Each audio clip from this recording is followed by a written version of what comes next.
'cause the music makes me high. And if I only got one more night, I'm gonna leave out loud. What up, what up, what up? It's your boy, Mr. Von Channel Sweatbox. We back, we live, we active here on the channel. Yes, indeed. You know how we do. Still dodging those digital jabs, baby. Let's talk about House of the Dragon episode 3. And yeah, I know. I told you I was going to try to upload this earlier than I did last week's, but it didn't work out. So here we are, Sunday night. I'm actually about to go watch episode 4 before. So I had to record this before I would go watch episode 4. I had to record this and upload it before I go watch episode 4. But episode 4 is out. That just shows you how late I am to my review. Episode 4 is out. I'm about to go watch it, but this is episode 3. Let's get into it. We start out with the Brackens and the Blackwoods. The beef that just apparently just won't die. If you remember season 1, when young Rhaenyra was out looking for a suitor, the young brother from House Bracken and the Blackwoods was talking shit, so he murdered him right there on the spot. Smoke is smoking in Westeros. You know it goes down in Westeros. So that's where we left off with the Brackens and the Blackwoods. And this one, they argue it again over some move rocks and some grazing land. And it basically escalated into what the episode of the title of the episode was, I believe, The Burning Mill. And this basically showed us the battle of the Burning Mill without showing us the battle. It showed us what started the battle, and then we see how it ended with everybody dead. I mean, everybody dead. It was just massive piles of bodies on the battlefield. They was floating in the river. The mill was on fire. It was all bad. It was all bad. So now, then they cut to the funeral of the Erics, Arik and Eric, the Arik brothers, the Eric brothers, whatever you want to call them. The brothers Eric, they're dead. They're getting buried. Rhaenyra's like, it's sad. Other boys like, yo, they shouldn't even be buried together. Rhaenyra's like, he was just doing his duty. You know what I'm saying? Rhaenyra just never hold nobody accountable, just always forgiving. He was just doing his duty. All right. He almost killed you, though. The thing about this episode, and again, I'm not going to go blow by blow, but the thing about this episode was there was a lot of people expressing how the acts of kings and queens really affects the smaller folks. You know what I'm saying? Really affects the smaller folks.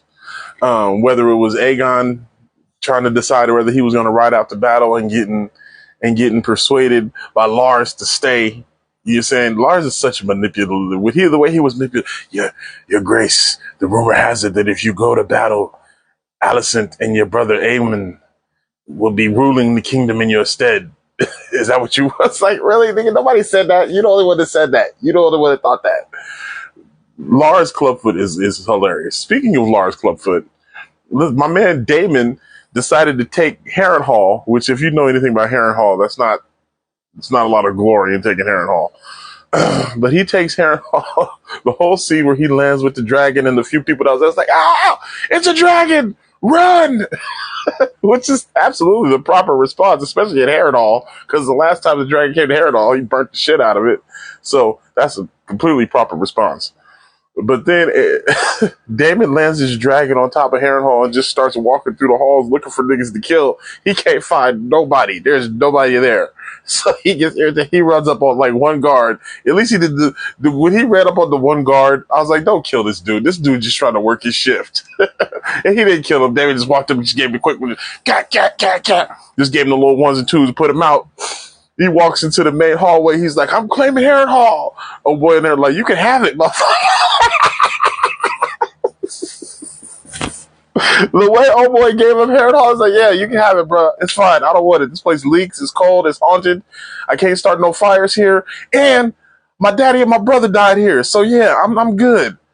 No, my brother and my niece or my nephew. My brother and my nephew died here. So yeah, I don't even like this place. Oh, and by the way, Lars Clubfoot is a hoe. He's a full hoe. I don't trust him. So no, I don't care. You can have Harrenhal. That's almost verbatim what old boy said when David came to take Harrenhal. Even all that, David still didn't trust him. He's like, "What you want some food?" You know, he said, "Man, you want to eat? We about to eat. You want some food?" David was like, "I don't trust you, man. You trying to poison me." He's like, "Man, you safe here, bro. I got no loyalty to Lars Clubfoot. Okay, I done already bent the knee to Rhaenyra. And then he messed up and called him the prince. Damon was like, Your Grace. He's like, You sure? You sure? I'm pretty sure you ain't king, but you know what? I ain't gonna lie, you got a dragon, so Your Grace it is. This episode was great. Now, we also met Alicent's brother, who decided to ride out with Kristen Cole.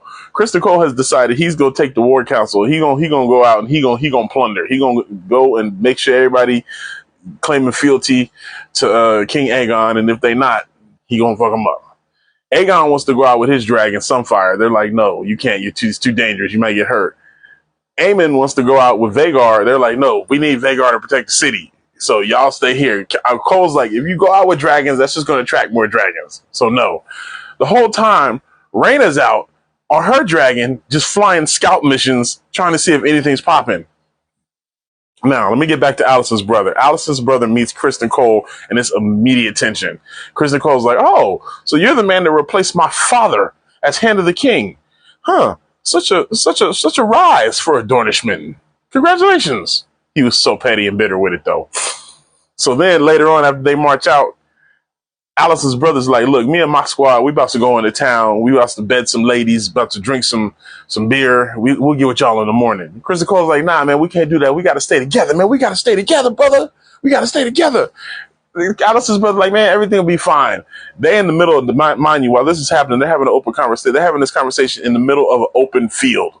I mean, wide open field. Kristen Cole looks up and he says, oh, we're exposed. So what you mean? Dragon! Why is Baela on her dragon? She sees Kristen Cole and all them guys and proceeds to dive bomb them. Like, I'm about to murk all you guys. These niggas start beelining it towards the trees. This was a great scene. This was a really good scene. They start beelining it towards the trees. Rhaenyra's coming in like, I'm about to murder all you guys. They get to the trees. She flies up. She's flying overhead trying to find him and can't see him. The whole time I'm just like, burn the forest! Burn the forest! If it'll get punk ass Kristen Cole, burn the forest. Oh my goodness, it was great. Oh, and by the way, Kristen Cole got a stupid ass haircut that makes him look like even more of a douche. If that was even possible, he looks like even more of a douche. So Kristen Cole, then he's mad at Alicent's brother. He was like, look, this is what I'm talking about. We gotta stay together. No more ends. You guys just listen to me. Alicent's brother's like, no, you're right. I almost fucked up. Almost got us killed. My bad. We'll stay together. So then Baela goes back and tells Rhaenyra that she saw Kristen Cole, and they're like, well, this is it. We got to send the dragons. So Rhaenyra is very hesitant to send the dragon. Her whole council's like, send the dragons. She's like, I don't want to send the dragons. People are going to die. Like, a lot of people are going to die if we send the dragons. But then after she finds out that Kristen Cole's out on the march, she's like, oh. So she actually talks with the White Worm about how to get in the King's Den so she could talk to Alicent to see if we could stop this war before it happens. Before that, that's the best scene of the episode, though. Before that, your man Aegon was getting ready to ride out to war, and then he decided not to after Lars told him not to. So he instead takes him and his crew out, and they get drunk, and they get faded. They go out to the bar, they get tipsy, okay? Now, this is before, after Aegon questions his little homeboys that he took his homeboys that he was drinking with that night when Blood and Cheese came and murdered his son. The homeboys he was drinking with, he made them Kingsguard. And so he's like, you guys are sworn Kingsguard. You can't go out and party no more. They're like, oh, yeah, you're right, sir. You're right.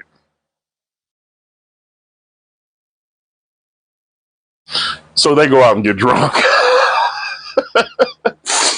Now, the bar that they go to, I don't know if you guys remember in episode 2, the dude that saw that one dude that walked up and was the first to see all the rat catchers hanging.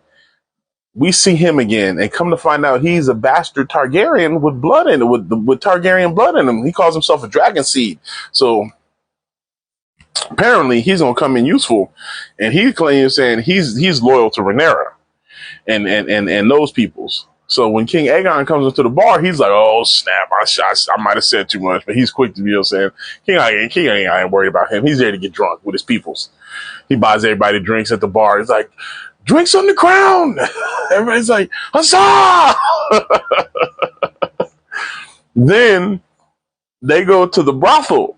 After they leave the bar, they go to the brothel. And who do they find in the brothel? All hugged up, fetal position with the little hooker that he likes to sleep with? Aemon. King Aegon's there with all his homeboys, and they find Aemon. And Aegon just starts roasting Aemon. And Aemon's just like, really, nigga? Really, nigga? You know I could kill everybody in here. If you talking shit, including you. But Aemon, and here's the thing about it. Aemon's in there, butt ass naked. Just dick out. Okay. Lip dick too. It was so bad. Oh, not to mention the fact that when they get to the brothel, Aegon just walks in on everybody having an orgy, and they show a girl just giving the sloppiest of toppy. I mean, they show it. Sloppy toppy. Just, she was gobbling. I was like, HBO, y'all doing too much.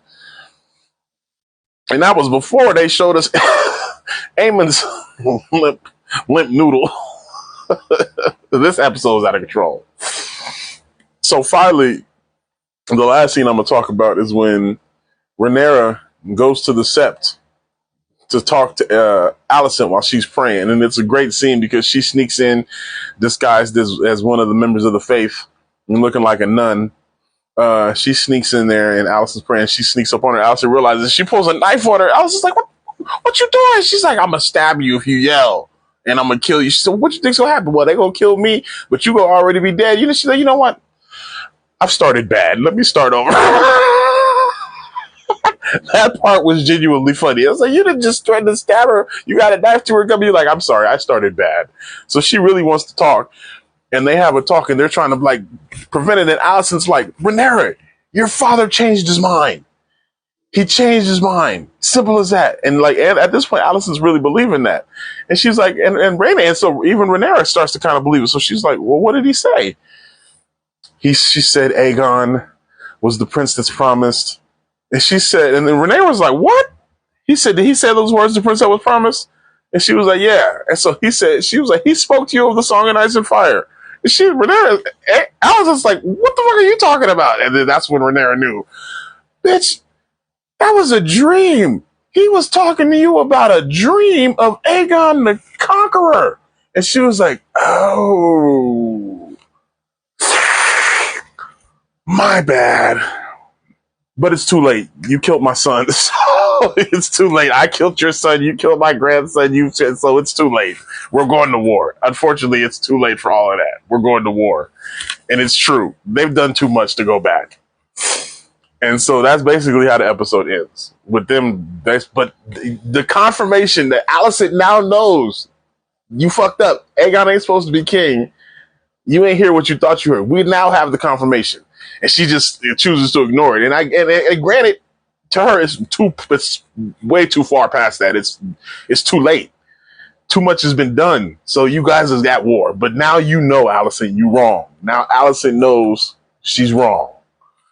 And that's how we're going to wrap it up. Another great episode. Now, being that it's Sunday night, I'm going to go watch episode 4 and I'll get episode 4 review up next week. I'm sorry, y'all. I'm going to try to do better. But until next time, you know how we do. Make sure you like, share, and subscribe. Click those notifications so you know when we upload. Check out the travel vlogs, man. Sweatbox Travel so official. You know we staying busy. We got plenty of things popping. I will be announcing my next trip very soon. And if you want to take a trip, you know how to reach out to me. Holla at me. We'll get you booked. We'll get you taken care of. Other than that, until next time, you know how we do. Peace. 100, y'all. I'ma go to the ends with you. I'ma go.